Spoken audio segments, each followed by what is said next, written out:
Okay. Hello, everyone. Associate Deans are again talking to you about the integrity policy. The integrity policy, which was updated again last year to reflect some new things, but mainly just to sort of clean things up.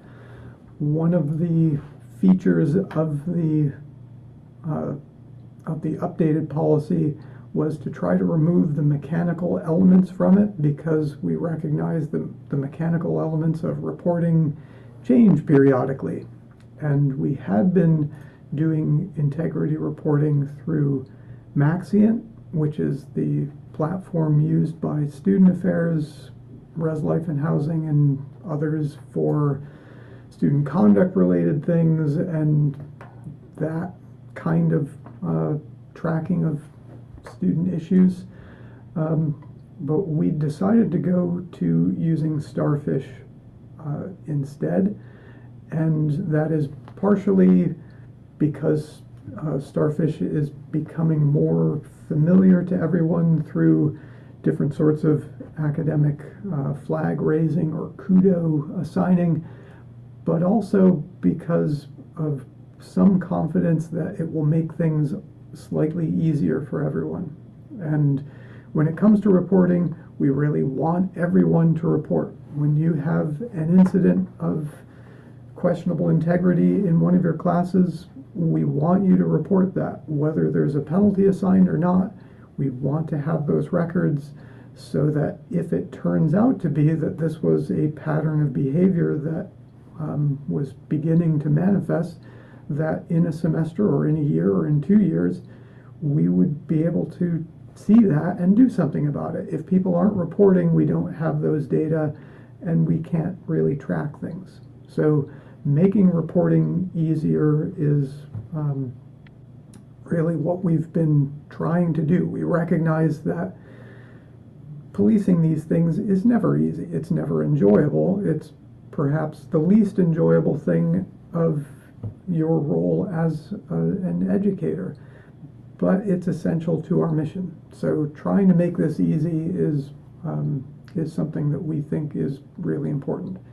So when you go into Starfish, well, before we get to that part, there's the what I've shared here is the boilerplate for academic integrity and why we do this and what the steps are.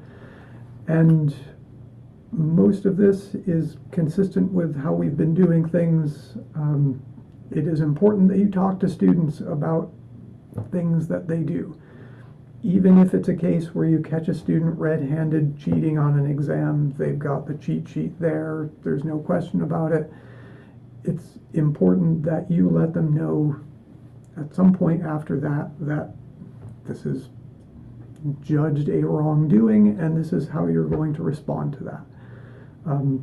Giving students an opportunity to state their case is important, because it could be that there are things that will have no impact on your assignment of a penalty, but that make you better understand the overall situation a student is in. That can be important, and that can be something that can help your relationship with a student and get them through a class successfully that might otherwise have just gone off the rails at that point. So talking to a student is important. Before you assign any penalty, you can certainly talk to a student and discuss, one of the possibilities is that I assign you a failing grade in this class. It's okay to be upfront about what they might be up against. But ultimately, talking to your department chair can be a good thing if you're not entirely sure about what you want to do with an individual case. If it's something you haven't seen before, if it's something complicated, talking to your associate dean as well is a good strategy, because we see lots of things, and I think we have a good judgment of what is serious versus what isn't, and what some of the better approaches faculty have had to dealing with things beyond just I'm giving you a bad grade on this. Report all violations, yes, inform the student. Students need to see what the resolution is because they have the right to appeal, and they can't appeal something if they don't know what the conclusion was. So they need some closure on this when you decide what the conclusion will be. Note that when you raise the report flag in Starfish, students aren't notified of that. So that's the information that you put in there is between you and the associate deans, and it's not something that's viewed by students. So you can put things in there that are things that you don't want the student to see. There is the possibility of updating a Starfish flag with additional materials if additional things come to light after the fact, which is another good thing about reporting through Starfish. So in Starfish, it is just like raising a flag in your class. There's the flag button. When you click the flag button, the first thing that comes up is intellectual integrity or academic integrity violation. You check on that. It gives you a box. It doesn't prescribe things. So this is what we would like to see you put in the box. We would like to see you describe the incident in very terse terms. Student cheated on final exam. Student plagiarized paper, or whatever it is. You don't have to write the entire novel of exactly what led up to this. If we want more details, we can always go to you and ask for more details. So a terse description of what the nature of the incident and the assignment was. We would like you to indicate if you have discussed with the student. Sometimes you arrange to discuss something with a student and they dodge you, and that's okay, as long as you present to them the fact that you would like to talk to them about it. If they choose not to talk to you about it, then they're basically turning over that right of theirs. But in the incident report, we'd like to hear whether, when you talk to the student, did they accept any responsibility? Okay, you said that they used AI on this assignment.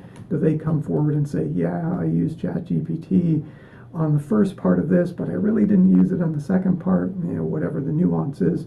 But a reflection of whether the student has accepted any responsibility is important for the report.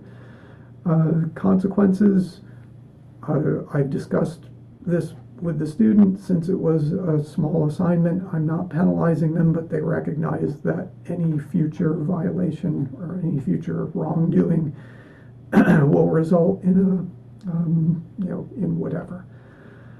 And indicate if you've talked to someone about it. And that's it. That's all you have to put in. You don't have to put in huge documentation. You don't have to attach 50 screenshots. Having that information within your world is good, because if there is an appeal, I'm going to be, or your academic associate dean is going to be asking for things like that, but you don't have to do those things up front. And this shows where you can add on stuff after the fact. So that's really it. In, what was that, 9 minutes or less, that's all we want you to do. So hopefully this maybe not incentivizes reporting, but at least gives you the confidence that if an incident happens, that the reporting side of it is not going to be onerous, and that maybe the student is going to make your life difficult over it, but at least the reporting part of it is not going to be a big deal. So, does anyone have any questions about any of this? Have I gone too quickly over it? Do we need to see more? I have a question, Paul. Sure. Yeah, so a lot of times I know 100% that the students are cheating, but I have no proof. So, just an example, like it's a very obvious example. So they go to the bathroom 3 times during a final exam, and all I can do is ask them to leave their cell phone, on their exam paper before they leave, right? So they're not taking their cell phone. So they go like 3 times, and one that was like very obvious, like it was a 2-hour exam. Uh, until 10 minutes before the end of the exam paper was blank. Nothing was written in 1 hour and 50 minutes. And then after the third bathroom visit, he wrote everything in 10 minutes. And I have no proof. Yeah. So the way that I have attempted to deal with this in the past, personally, when I have big classes that have big exams like that, um, I've made it clear before exams that once the exam begins, unless you have a special dispensation, you won't be allowed to leave the room. And I realize that we're in a world where that is not as desirable anymore as when I used to teach Geology 100. But um, if you can, if you can try to make clear that leaving the room is not reasonable, um, They just, if someone says I need to go to the bathroom, can I stop them? Like I don't think I can do that. yeah, I think that again we're not in. I can think of times in the past where a student has attempted to do that in an exam of mine, and I've said, no, if you leave the room, your exam is over. So if you really have to go, do your exam quickly and then leave. But yeah, that was not only 15 years ago, but it was in a time where I had made it clear in advance that this is not something that is allowed in the class. So without the pre-warning of that sort of thing, it's especially not viable. But I, yeah, I am just a quick one, Ali Reza. Yes. I am with Ali Reza on this one, partly because I had a very similar perspective as uh, Paul just shared until uh, I met a student with IBS, mhm, and they weren't my student. They were just complaining about a faculty member who was not willing to understand what they have to go through yeah, to be a student, and the difficulties they faced. So and I'm not suggesting this was a case or not in your student's case, Ali Reza, Right. but I'm just simply saying it's really difficult for us to know without some kind of an accommodation letter whether or not um, we should or shouldn't. But I'm not going to ask the student, "Do you have IBS?" I yeah, mean, that's uncool. So it's a tough one. I totally get the issue you raise, but I also have to say that particular conversation I had 5 or 6 years ago really enlightened me to to what somebody may have to go through if that's the condition they have. yeah. I think what Grace wrote in the chat is valuable information that it it may still not entirely absolve us, but it at least puts you in a position where you can say, look, I've had this long-standing policy that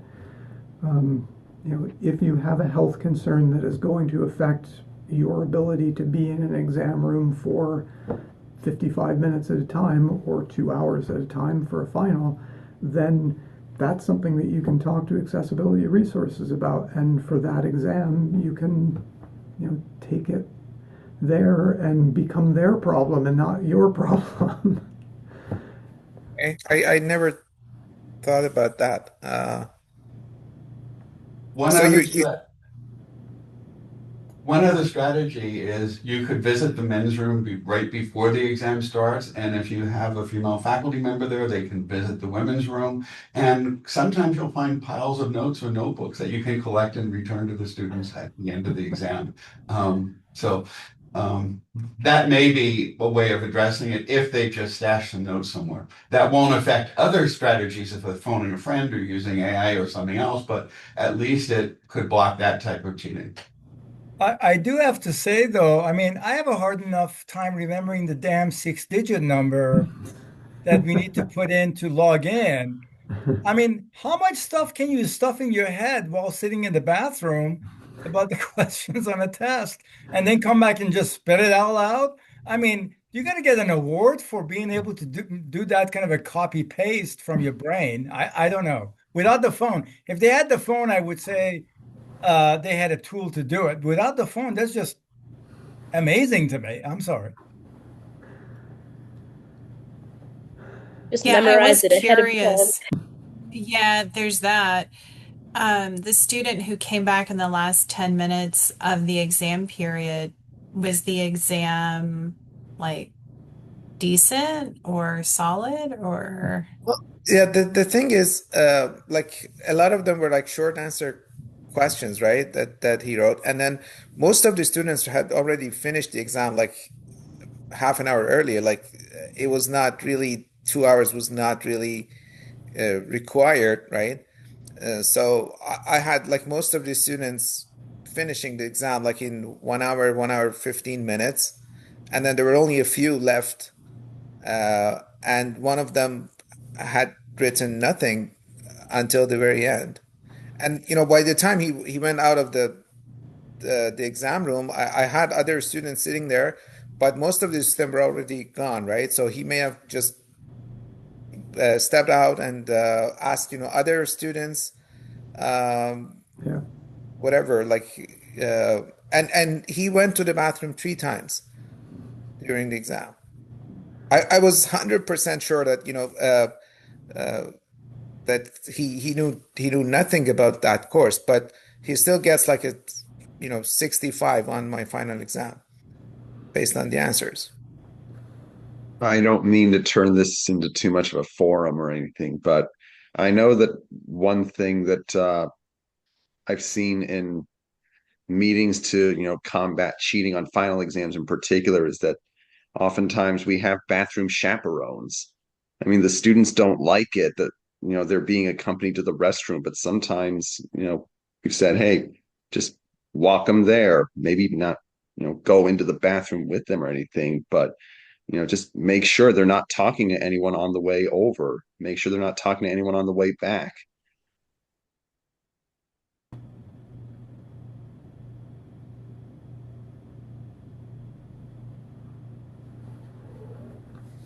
Any other questions? Any other insights? Maybe this last question, can I report something like this only because I'm suspicious, even though I have no evidence? I think for the case where the exam was blank leading up to that, and then in the last 10 minutes the exam had stuff on it, I think that reporting at that point is legitimate. I think penalizing is hazardous, but reporting I think is reasonable. And Okay. if the student does something in another class which is actually uh, you know, that they basically screw up and they get caught doing something, then we've got that extra layer of information about their history that could be helpful. I mean, it may not be anything that explicitly changes whatever institutional penalty they receive, but it's a piece of information that the associate deans would find useful, I think.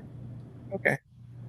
So that's a really good advice, Ali Reza, because there's no punitive outcome, right? I mean, you didn't penalize the student. You're just reporting an important observation you've made about handled the way they handled their exam. Okay. So it just becomes part of the record, and it's not open records, right? I mean, not everybody gets to see what you said. Okay. So if the dean see another one like it, then that you're wise to the fact that maybe something more nefarious is happening with this kind of a situation. I mean, at the least, somebody has to talk to him to go to the accessibility resources and get an accommodation so that they have just cause on why they keep going, right? I mean, as you know, it seems like at least reporting it creates no harm. Yeah. Students don't always believe you when I regularly talk to people about their academic probation status on their transcript. Well, that does not go to an employer. The version of the official transcript that leaves our campus doesn't include that detail. It's left out. So they are very concerned about, well, you're not concerned about the E you got on your transcript. You're concerned about the words academic probation. Like, people couldn't put the two together and figure this out. But believe me, it's not going to be on your transcript. So we often end up having to explain that it's, those of us who need to know, but other people won't know. Yeah.